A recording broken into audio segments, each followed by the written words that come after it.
করবে। তাহলে একটা করে কোরআনের অক্ষর পাঠ করলে 10টা করে নেকি যদি পাওয়া যায়। ওই কোরআন শরীফে যত নবীদের নাম এসেছে আমার আল্লাহ সবচাইতে নবী মুসা আলাইহিস সালামের নাম আমার আল্লাহ কোরআনে বেশি দিয়েছে। তাহলে একটা অক্ষর পাঠ করলে 10টা করে যদি নেকি পাওয়া যায়।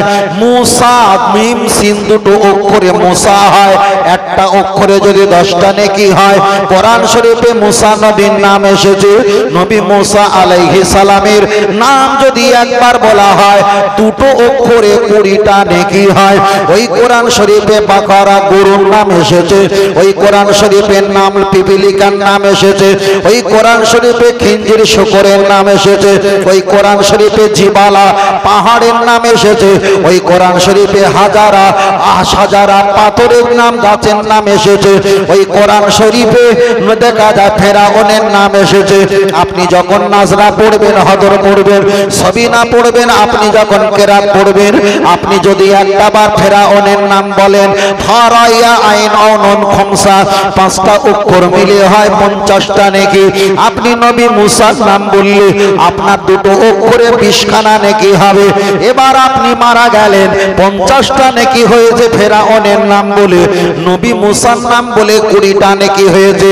দুই ব্যক্তি মারা গেছে, একজন ফেরাউনের নাম বলেছে নেকি পেয়েছেন 50টা, একজন নবী মুসার নাম বলেছে নেকি হয়েছে 20টা। দুইজন মারা যাবার পর জান্নাতি কে হবে?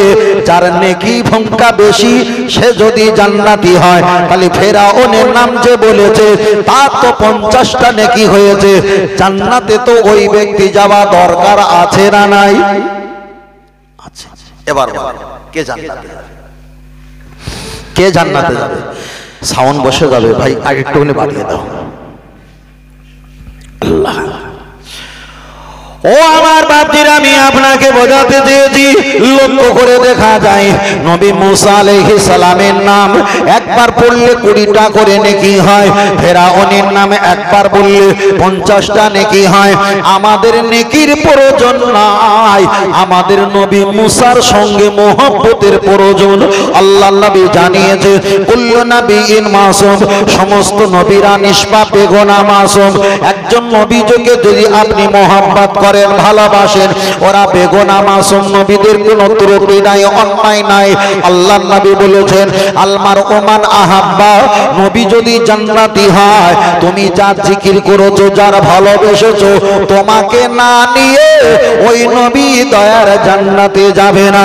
আপনি যদি ফেরাউনের নাম জিকির করে থাকেন, নেকি হবে একবার বললে 50টা নেকি হবে। উনি যদি জাহান্নামে যায়, আমাকে আপনাকে ধরে জাহান্নামে নিয়ে যাবে। ও আমার বাপজিরা, তাই আমাদের নেকির কম হতে পারে, আমরা নেকির পিছনে ছুটি না, আমরা নবীদের মহব্বতে ছুটি।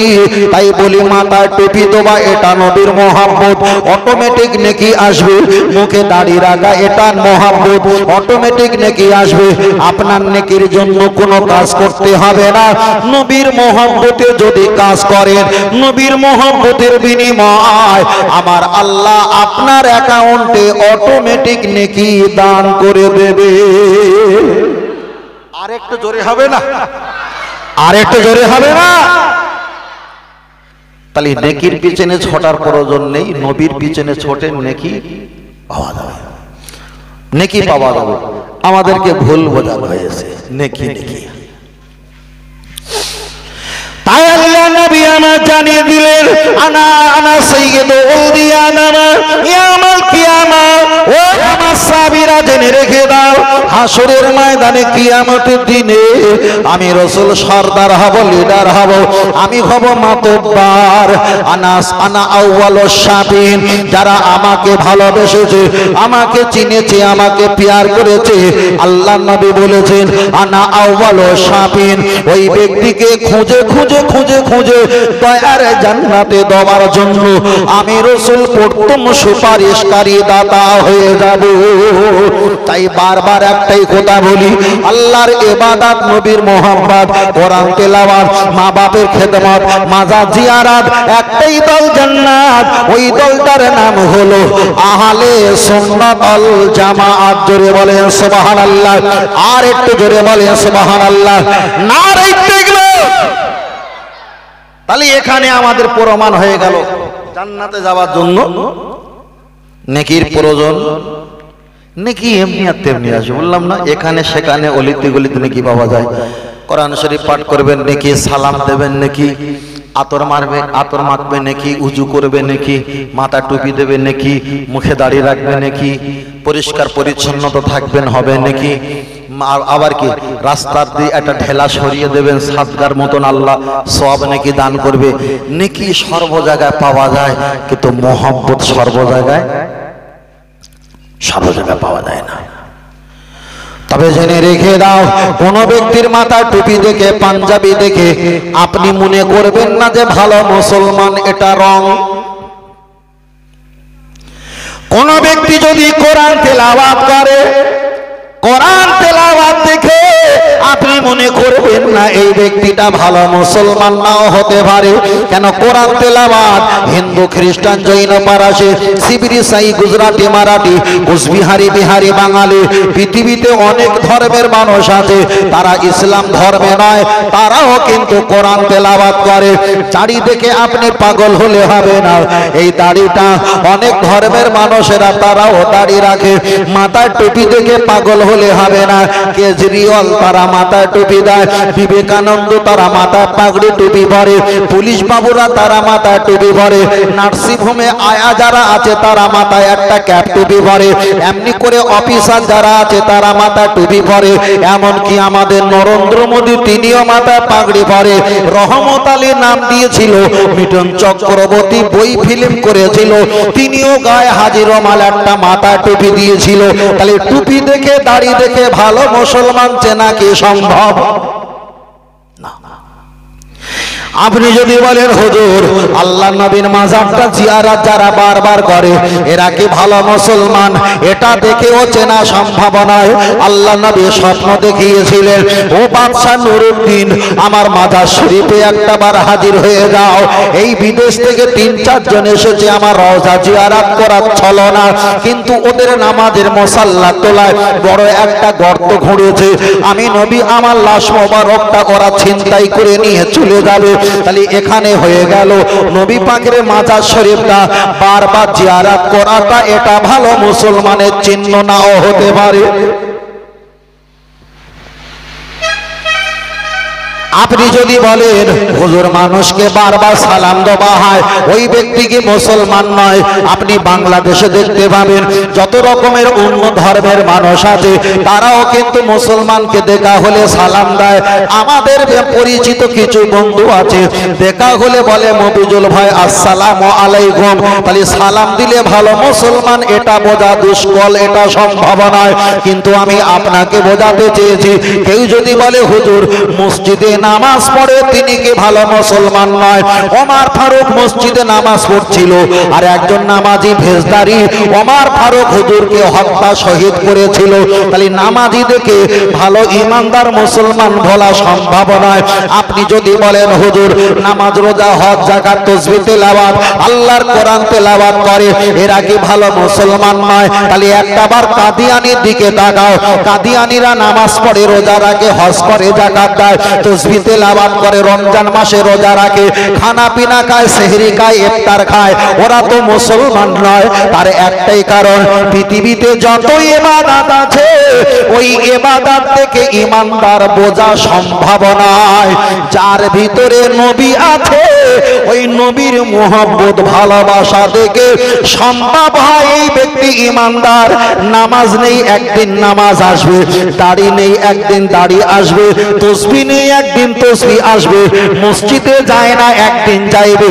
তাই বারবার বলি আল্লাহকে মানলে নবী মানা নয়, নবীকে মানলে আমার আল্লাহ মানা হয়ে যায়। আরেকটু জোরে হবে না? তাই বলছি বাবা, সব হুজুর দেখে পাগল হলে হবে না। দেখেন না ইন্টারনেটে কত কত রকমের হুজুর রয়েছে। একজন ওয়াজ করতে চার তাসবিহ ছেড়ে, দেখেছো কেতনা বড় হুজুর, পাছায় বাড়ি পড়লে না তাসবিহ না স্বাদ মিটে যাবে। ওজা করছো মসজিদের খোলে করছে, বাইরে করে। যত ফেরকা দল আছে, যত গোলাবাজে ফতোয়া দেয়, বেশিরভাগ সব মসজিদে জুম্মার দিন ফতোয়া দেয়। ওরা কিন্তু প্রকাশ্যে খোলা জায়গা ওয়াজ নসিহতে ফতোয়া দেয় না। কেন? ওরা জুতো পেটা খাবে, জানে যে এখানে ফতোয়া দিলে জুতো পেটা খেতে হবে। ওরা মসজিদে বসে বসে একটা লাঠি হাতে করে নেয়, 4-5টা ওয়াকম্যান, হাম করেঙ্গা, তাম করেঙ্গা, ইহা করেঙ্গা, উহা করেঙ্গা, বুঝলেন না? কদিন আমাদের চাওয়ালা বক্তব্য না, আতা হে জাতা হে नहीं हो सकता, বক্তব্য দিত না। তাই এরাও মসজিদের ভিতরে ঢুকে ঠিক এইরকম ডায়লগ করা শুরু করেছে। ভাই আল্লাহু আকবার, হাসিও লাগে কান্নাও লাগে, হাসিও লাগে। তাই আমাকে বলছিল, হুজুর আপনি এক জায়গায় বনগায় ওয়াজ করেছিলেন যে হালুয়া রুটি যারা খাবে না ওদের স্ত্রীরা হালুয়া রুটি করতে পারে না বলে তাই ফতোয়া দিয়েছে হালুয়া রুটি খাওয়া যাবে না। তাই আমি বললাম ভাই হালুয়া রুটি ওরা যদি বলে যে হালুয়া রুটি খাওয়া যাবে না, তা আমি একটা কথা বলি, নবী পাক জীবনে কি চপ পেঁয়াজি খেয়েছিল? জীবনে খাইনি। সাবুদানা সুজি জীবনে খেয়েছিল? তখন তো ছিল না। তাহলে চপ পেঁয়াজি, বেগুনি, আলুর চপ, বেগুনের চপ, এই যে ডিমের চপ আমরা খাই, নবী জীবনে খেয়েছিল? খাইনি। তাহলে সাবে বেরাতের সময় যদি হালুয়া খেলি যদি জাহান্নামে যেতে হয়, তাহলে রোজার সময় চপ পেঁয়াজি এগুলো খেয়ে কি জান্নাতে যাব? বুঝলেন? জান্নাতে যাব? আল্লাহু আকবার আল্লাহ। আচ্ছা নবীর জামানায় কি পোল্ট্রি মুরগি ছিল? না না একদম কিচ্ছু না, চা পানি কিচ্ছু না ভাই, কিচ্ছু না, দিনকাল ভালো না। আচ্ছা নবীর জামানায় কি ওই পোল্ট্রি মুরগি ছিল? ছিল না। এখন পোল্ট্রি মুরগি যদি না থাকে, আমরা ইফতার করার পরে একটু বাজারে চানামুড়ি খাওয়ার জন্য একটু খাই না? তাহলে নবীর জামানা যেটা ছিল না সেটা যদি হারাম হয়, তাহলে আমরা তো এগুলো খাচ্ছি, এগুলো কি হালাল? আল্লাহ, কি সাংঘাতিক পরিবেশে পড়েছি, কি একটা মুসিবতে পড়েছি ভাই। যদি আমরা জবান বন্ধ রাখি না, 2-4 বছরের ভিতরে এ যা সঙ্গপঙ্গ ছেলে পিলে রয়েছে আমরা খুঁজে পাবো। কথা বোঝাতে পারিনি? তাই রাসূল বলেছেন লা ইয়াবকা মিনাল ইসলামে ইল্লা ইসমুহু, পৃথিবীতে ইসলাম থাকবে কিন্তু ঈমান থাকবে না। মসজিদ বিশাল ভর্তি হয়ে যাবে, হাফ যা শার্ট পরে একটা প্যান্ট পরে মাথা টুপি দিয়ে বিরাট নামাজ পড়বে, কিন্তু ওর ভিতরে ঈমান থাকবে না।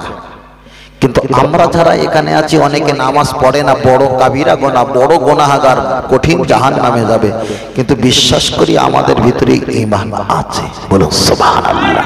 তাই নবী বললে শেষ জামানায় ইমামতি যে করবে তারও ঈমান থাকবে না, যিনি নামাজ পড়বে তারও ঈমান থাকবে না, যিনি বক্তা ওয়াজ করবে তারও ঈমান থাকবে না, যিনি ওয়াজ শুনবে তারও ঈমান থাকবে না। সমাজে এমন হচ্ছে না হয় না?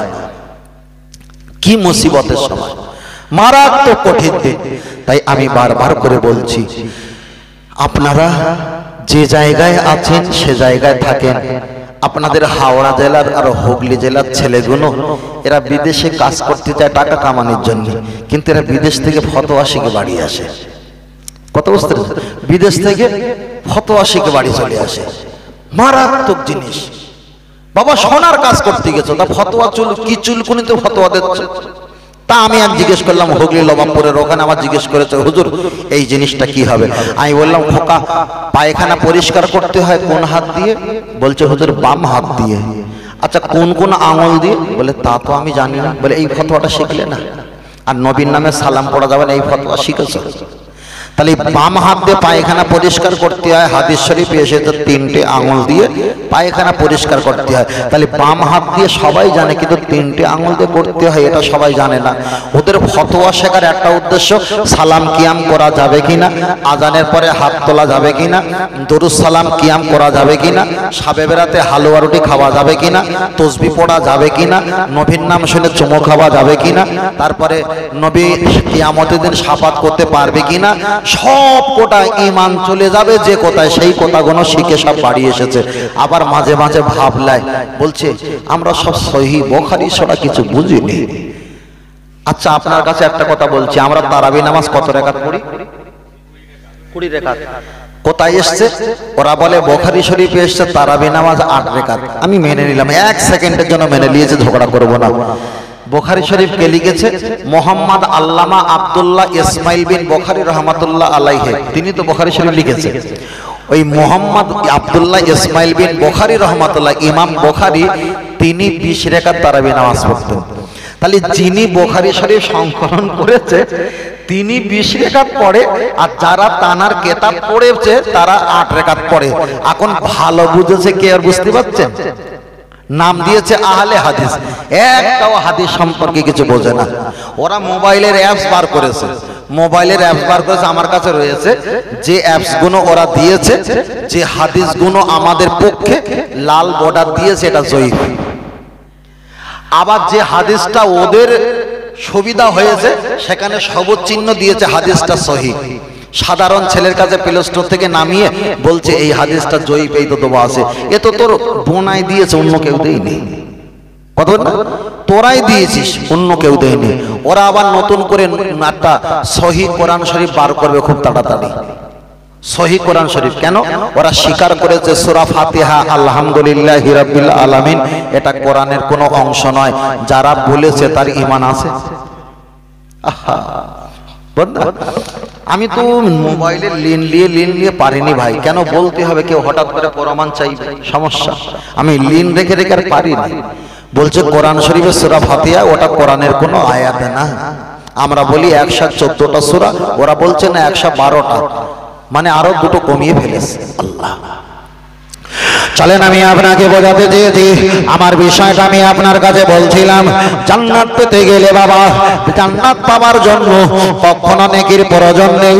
জান্নাত যদি পেতে হয় আমার নবী পাকের শাফাআত, আল্লাহ পাকের দয়া, শাফাআত আর দয়া মিলে হবে মহব্বত।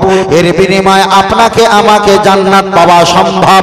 এবার আমি আপনাকে বলছি, কারণ নেকি যদি 10 কেজি থাকে, আর নেকি যদি দেখা যায় গোনা যদি 10 কেজি থাকে, নেকি আর গোনা যদি 10 কেজি করে থাকে, এখন বলেন ওই ব্যক্তিটা জান্নাতি না জাহান্নামী? জাহান্নামী যদি বলা হয়, আবার জান্নাতের নামে 10 কেজি নেকি আছে, আল্লাহর কাছে অ্যাপ্লাই করবে, আল্লাহ আমার নামে 10 কেজি নেকি আমার ভিতরে দাও। আবার যদি জান্নাতে দেওয়া হয়, জাহান্নাম বলবে আল্লাহ আপনি তো ইনসাফওয়ালা, আমার নামে গোনা আছে 10 কেজি, আমার ভিতরে আপনি হাজির করে দাও। তাহলে 10 কেজি নেকি আর 10 কেজি গোনা যদি থাকে, হাদিস শরীফে এসেছে জান্নাতও পাবে না, জাহান্নামও পাবে না। কোরআন শরীফে একটা সূরা এসেছে সূরাতুল আরাফ, আরাফ নামীয় জায়গায় আমার আল্লাহ তাদেরকে দাঁড় করিয়ে দেবে। আমার আল্লাহ তাদের দিকে ভালো নজরে তাকাবে না। জিবালা জিবালা জিবালা, শুধু পাহাড় পাহাড় পাহাড় থাকবে, ঘুটঘুটে অন্ধকার, কান্নার রোল, কষ্টর রোল। সেখানে জাহান্নামের মতো শাস্তিময় জায়গা থাকবে। তাহলে যাদের নেকি আর গোনা সমান সমান থাকবে, ওরা তো যদি একটাবার দেখা যায় আরাফ নামীয় জায়গা চলে যায়, পশ্চিমকালে আর জান্নাত পাবে না। কিন্তু যারা একবার যদি জাহান্নামে যায়, আমার নবী বলেছেন জাহান্নামে যদি চলে যায়, কিঞ্চিত পরিমাণ যদি আমার মহব্বত ঈমান যদি তার ভিতরে থাকে, আল্লাহ নবী বললেন আমার আল্লাহ দয়া করে ওই উম্মতকে দয়ার জান্নাত নসিব করে দেবে। তাহলে এখানে প্রমাণ হয়ে গেল জাহান্নামের চাইতে খাতারনাক জায়গা হলো আরাফ নামীয় জায়গা। একবার গেলে আর ঘুরে আসা সম্ভব নয়, কিন্তু জাহান্নামে গেলে একদিন না একদিন ঘুরে আসবে, শুধু আমার নবীর শাফাআতের কারণে। আরেকটু জোরে বলে, ফের বলছি বাবা, নবীকে পৃথিবীতে যত ধর্ম করবে, ধর্ম করার আগে আল্লাহকে ডাকার আগে নবীকে ডাকতে হয়। আল্লাহকে ডাকার আগে নবীকে ডাকতে হয়। বাবু আর একটুকুনি দাও, একটুকুনি আওয়াজ দাও। দিনের বেলা একটা জলসা, আবার রাতের বেলায় এখানে একটুকুনি সাউন্ড দিয়ে দাও। আর আমার পরে কেউ নেই, বিরক্ত করবো না, একটুকুনি হালকা করে দিয়ে দাও। আপনারা আমার কথা বুঝতে পারছেন বড় ভাই? সেই কোনায় বসে আছো, শুনতে পাচ্ছ? মাশাআল্লাহ মাশাআল্লাহ। আমাদের কাছে রমজান মাস চলে আসছে, রমজান মাস চলে আসছে আমাদের কাছে। আপনাদের এলাকায় হয়তো সমস্যাটা নেই, তবে সমস্যাটা খুব তাড়াতাড়ি বাঁধবে। মোশাটের ভিতরে নাম বলছি না, খুব তাড়াতাড়ি একটা সমস্যা হতে পারে মসজিদের এলাকায়, মসজিদের মহল্লা মিলে। যতটা আমার কাছে খবর এসেছে, তারা বলছে হুজুর আমাদের মসজিদে এবার এবছরে নতুন করে মেয়েদের জামাতে নামাজ পড়া সুব্যবস্থা করা হয়েছে। আমার কাছে কাল থেকে ফোন করছো, এই এলাকাচ্ছে হুজুর খুব সমস্যা। তাহলে খুব ভালো, তোরাও নামাজ পড়তে যাবি, বুঝলেন না? তোরাও নামাজ পড়তে ঘন ঘন সালাম নিবি, ভাবি আসসালামু আলাইকুম, কেমন আছো? গল্প করছি, পরে হাদিস দিয়ে বলছি। ঘন ঘন সালাম দিতে, ভাবি আসসালামু আলাইকুম, ভাই আসেনি না, ভাই ওখানে রয়েছে, বুঝলেন না? ভাবির সঙ্গে একটা সেলফি তুলবে, আমরা দুইজনা তারাবি নামাজ পড়তে এসেছিলাম, আমার জন্য দোয়া করো। এক হাত সেলাই করতে গিয়ে 5 হাত ছিঁড়ে যাবে। ও আমার সোনা মানিকেরা, লক্ষ্য করে দেখা যায় আল্লাহ নবী মহিলাদের জামাতে নামাজ পড়িয়েছেন। নবী পাকের পরে হযরতে আবু বকর সিদ্দিক রাদিয়াল্লাহু তাআলা আনহু তিনিও মহিলাদের জামাতে নামাজ পড়িয়েছে। ওরা ওই হাদিসটা জুম্মার দিন ইমাম সাহেব তুলে ধরে বলছে, এই দেখো বুখারী শরীফে আছে আল্লাহর নবী মহিলাদের নামাজ পড়িয়েছে, আবু বকর হুজুর নামাজ পড়িয়েছে। আমরা যদি নামাজ পড়াই, কোন বাপের বেটা আছে আমাদের নামাজে বাধা দেবে? আরে আমি বাধা দেব না, পৃথিবীর কেউ বাধা দেবে না। যদি নবী আর নবীর পরিবার যদি বাধা দেয়, তাহলে কি মেনে নেওয়া যাবে?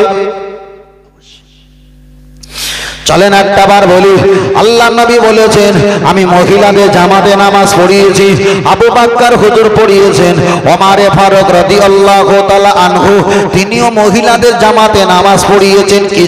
কিছুদিন ওই হাদিসে এসেছে, তারপরে ওমর ফারুক রাদিয়াল্লাহু তাআলা আনহু এক সময় গর্জে উঠে বললেন, সাল্লু ফি বুয়ুতুকুম, সাল্লু মানে নামাজ, ফি মানে মধ্যে, বুয়ুতুকুম মানে ঘর। ও নবী সাহাবীরা, মহিলারা, তোমরা আজ থেকে বুয়ুতুকুম ঘরের ভিতরে নামাজ পড়বে, মসজিদে নববীতে নামাজ পড়া যাবে না। এক শ্রেণী সাহাবারা দুটো দল ভাগ হয়ে গেছে। আহা, কি বলে ওমর, নবী তো নামাজ পড়িয়েছে মেয়েদেরকে, আবু বকর পড়িয়েছে, তুমি তো কিছুদিন পড়ালে, হঠাৎ করে কেন বললে সাল্লু ফি বুয়ুতুকুম, তোমরা ঘরে গিয়ে নামাজ পড়বে? তোমার ফতোয়া আমরা কেমন করে গ্রহণ করব? কেন নবী পাক পড়িয়েছে, আবু বকর পড়িয়েছে, আর তুমি কেন বন্ধ করবে? এটাই আমাদের বুঝে আসে না। আবু হযরতে ওমর ফারুক মহিলাদের মসজিদে নামাজ পড়া বন্ধ করে বলে উনি যখন বাড়িতে চলে গেছে, কিছু মহিলারা দল হয়ে, বড় সংগঠন হয়ে, বড় জনসমুদ্র হয়ে চলে গেছেন নবী পাকের বাড়িতে। আম্মা জান আয়েশা সিদ্দিকা রাদিয়াল্লাহু তাআলা আনহা তানার বাড়িতে চলে গেছেন। ও আম্মা জান, আপনি বলেন, দয়ার নবী আমাদেরকে নিয়ে নামাজ পড়িয়েছে, আবু বকর হুজুর নামাজ পড়িয়েছে, ওমর ফারুক কিছুদিন নামাজ পড়ানোর পর আমাদের মসজিদে যাওয়া বন্ধ করে দিয়েছে। আপনি একটাবার বলেন আমরা নামাজ পড়তে পারবো না? আম্মা জান আয়েশা সিদ্দিকা রাদিয়াল্লাহু তাআলা আন পর্দার আড়াল দিয়ে বলেছিল, ওমর ফারুক মসজিদে নামাজ পড়তে তোমাদের বারণ করে দিয়েছে। দয়ার নবী যদি এই মুহূর্তে বেঁচে থাকতেন, আমি আয়েশা কথা দিলাম, ওমরের আগে তোমার নবী তোমাদের মসজিদে জামাত পড়া নিষেধ আগেই করে দিতে। তাহলে এরা দল বেঁধে গিয়েছিল কার কাছে? আম্মা জান মা আয়েশা সিদ্দিকার কাছে। আর আম্মা জান মা আয়েশা সিদ্দিকা কার পক্ষে গান গেয়েছে? ওমর ফারুকের পক্ষে। এর যে ইমাম সাহেব দেখাচ্ছে নবী পড়িয়েছেন, আবু বকর পড়িয়েছেন, ও দলিলের কপালে বাস পড়তেছে না? পড়ে না, বাস পড়তেছ তো।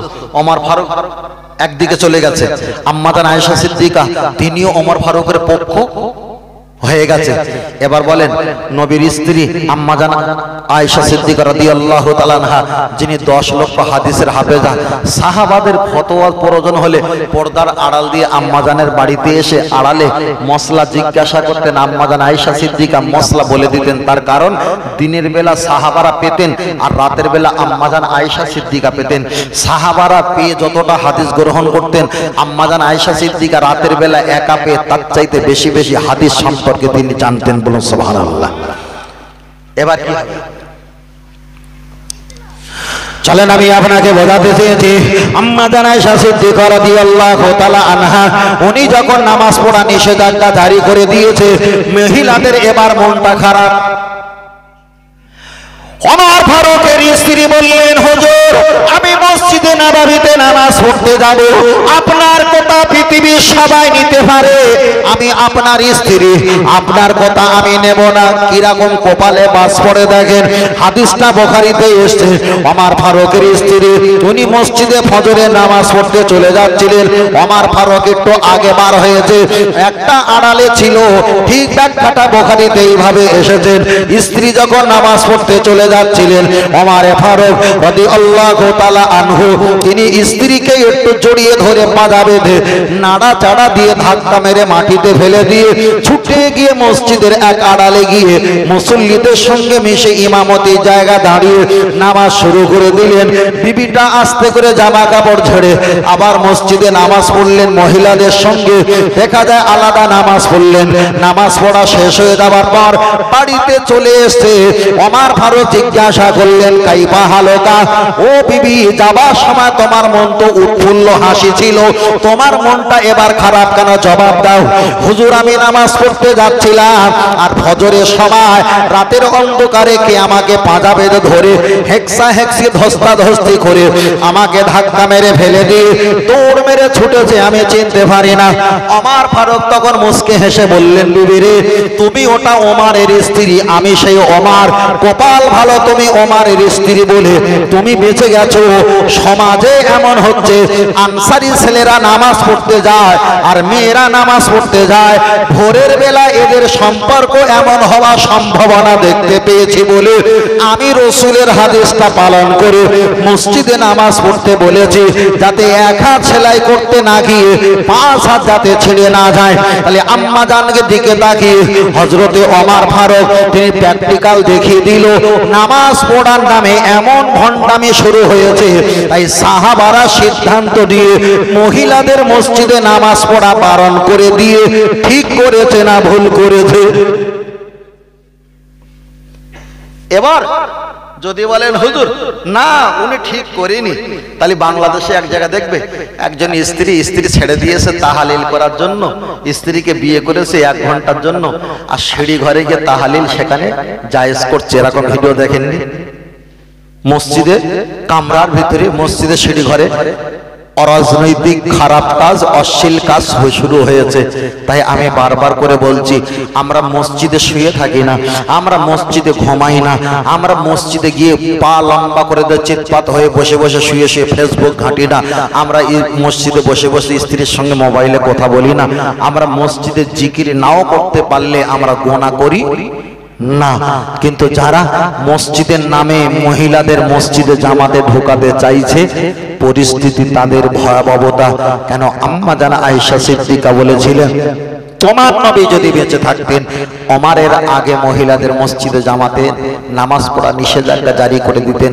যারা বুখারীর 2টো হাদিস পেয়েছে আর 6টা হাদিসকে অস্বীকার করেছে তারা আহলে সুন্নাত আল জামাত নয়। নবী বলেছে, আমার পরে আমার সাহাবাদের, আমার আহলে বায়াতকে যারা অনুসরণ করবে এরা হলো আহলে সুন্নাত আল জামাত। নবী চলে যাবার পর সাহাবাদেরকে যারা অনুসরণ করে না, সেই নবীর রেখে যাওয়াটা নিয়ম পালন করে, পরে ওটা রহিত, ওটা মানসুব হয়ে গেছে, ওটা পালন করে না, তারা আহলে সুন্নাত আল জামাত নয়। এবার বলবেন হুজুর মসজিদে নাবিতে মহিলারা নামাজ পড়ে, তাহলে কি হবে? আরে মসজিদে নাবিতে তো নামাজ পড়ার কথা আমার নবী বলেছে। কি বলেছে? লা তাশুদ্দু রিহাল ইল্লা ইলা সালাসাতি মাসাজিদিন। তোমরা যদি নামাজে বেশি সওয়াব নিতে চাও, কাবা শরীফে এসো 1 লক্ষ রাকাতের সওয়াব, মসজিদে নববীতে এসো 50,000 রাকাতের সওয়াব, প্যালেস্তাইন মসজিদে এসো 25,000 রাকাতের সওয়াব। এক রাকাতে নবী তো নামাজের সওয়াবে নেবার জন্য 3টে জায়গা যেতে আমাদেরকে আমন্ত্রণ করেছে। বলুন সুবহানাল্লাহ। আর পৃথিবীর কোন মসজিদে যাওয়ার জন্য নবী আমন্ত্রণ করেনি। এবার কেউ যদি মসজিদে যায় তাহলে নবী আমন্ত্রণ করলো না, আম্মা জানা আয়েশা যেতে বারণ করে দিল, সে কি নবীর কথা, নবীর পরিবারের কথা মানছে বলে মনে হয়? মানছে না। একটা গল্প বলি। আপনাদের এলাকায় কোনো ব্যক্তি মারা যাচ্ছে, মারা যাবার সময় ছেলেদেরকে বলছে, ছেলেরা আমি মারা যাচ্ছি, আমি অনেক টাকা পাই, কাগজ কলম নিয়ে এসো। কাগজ কলম লিখছে যে আমি ওই বক্সা গ্রামে একজন রয়েছে 3 তলা ঘর, ওর কাছে কিন্তু আমি 7 লাখ টাকা পাই। বলছে লেখো লেখো লেখো, লেখা শুরু করবে। তারপরে বলছে চণ্ডীতলা হয়ে ঢুকতে যে পেট্রোল পাম্প রয়েছে ওখানে কিন্তু আমার 2 কামরা যে দোকান রয়েছে শাটার দেবো, ওটা কিন্তু আমার কেনা ছিল। ছেলেরা বলছে লেখো লেখো, লিখে নিচ্ছে। তারপরে বলছে তোমার যে চাচতে ভাই রয়েছে তোমার বাড়ির পাশে, ও কিন্তু আমার কাছ থেকে 7 লাখ টাকা ধার নিয়েছিল, পরের মাসে দেওয়ার কথা আছে। বলছে ওটা আগে লিখেছে। তারপরে বাপ কিচ্ছু বলে না, চুপ করে আছে। ছেলেটা বলছে বাপের মাথা সোজা কর, আরো মাল আসবে। কথা বোঝাতে পারিনি? বাপের মাথা সোজা কর, আরো মাল আসবে। কিন্তু বাপ তখন বলছে খোকা আর বলতে ইচ্ছা হয় না, অনেক খেয়াল আছে। না আব্বা বলো, কোনো অসুবিধা নেই। তখন বলছে, খোকা ব্যাংক থেকে আমি 7 কোটি টাকা ঋণ নিয়েছিলাম। বলে আমার আব্বা ভুল বকছে, আজরাইল এসে গেছে। কথা বোঝাতে পেরেছি? তাহলে আগে যেগুলো হচ্ছিল কোনো মাল আসছিল তখন বাপ ঠিক বলছিল, আর যখন মাল এবার চলে যাচ্ছে, টাকা পয়সা যাবে, তখন হয়েছে আমার আব্বা ভুল বলছে। তাই এই যারা আহলে হাদিসে নাম দিয়ে মসজিদে নামাজ পড়াচ্ছে, তখন বলেছে নবী এটা বলেছে, ঠিক বলেছে, নবী এখানে বলেছে, ঠিক বলেছে। যখন বলে আম্মাজান আয়েশা সিদ্দিকা বলেছে তোমার নবী বেঁচে থাকলে আগে বারণ করে দিত, তখন বলে ওটা জাল হাদিস বলছে। এরকম বলে না? কি বলে? জাল হাদিস। আরে ওই ফজা আর এই ফজার পার্থক্য কোথায়? বাংলাদেশে পাকিস্তানের একজন বড় সেলিব্রিটি, বড় আলেম নাকি বলেন মনে করে, বিরাট বড় হুজুর মনে করে। তার নাম আপনারা জানেন আমার থেকে ভালো, তার নাম হলো তারিক জামিল। তার ছেলে সুসাইড করে মারা গিয়েছে, প্রায় বছর খানেক হতে যায়। ফেসবুকে দেখেছিলেন, বলেছিল দলবদ্ধ হয়ে কবর জিয়ারত করনা হারাম হে, দলবদ্ধ হয়ে সম্মিলিতভাবে কবর জিয়ারত করা হারাম। ও হিন্দিতে বলেছে এ কুছ নেহি সাবিত নেহি, হ্যাঁ এটা ওটা হাজার কথা বলেছে। ওনার ভক্তরা জীবনের কবর জিয়ারত করে না, ভালো। এখন হুজুরের ছেলে যখন সুসাইড করে মরে গেছে, জোহরের নামাজ পড়ে বাড়িতে 30-35 জনকে দাওয়াত করে হুজুর দেখি না ফেসবুকে ভিডিও দিয়েছে একজনা, হুজুর নতুন কবরের কাছে দাঁড়িয়ে ফারাফাই আদাইহি দোকানি হাত তুলে, আর পিছনে 25-30 জন তারা হাত তুলে মোনাজাত করতে, হুজুর এ ফতোয়াটা কে নেবে? আগে বলেছিল এগুলো করা যাবে না। এখন নিজের ছেলে যখন মরে গেছে কবর জিয়ারত করছে, তাহলে রাতের বেলা বলে এক আর দিনের বেলা করে এক, একে কি বলা হয়? মুনাফিক। ওই জন্য সব টুপিওয়ালা দাড়িওয়ালা পাগড়িওয়ালা দেখেও পাগল হলে হবে না। মুনাফিক আমরা, মুনাফিক না, আমরা গুনাহগার। হাজার বলো গুনাহগার, আমরা গুনাহগার, গুনাহগার কিন্তু মুনাফিক না।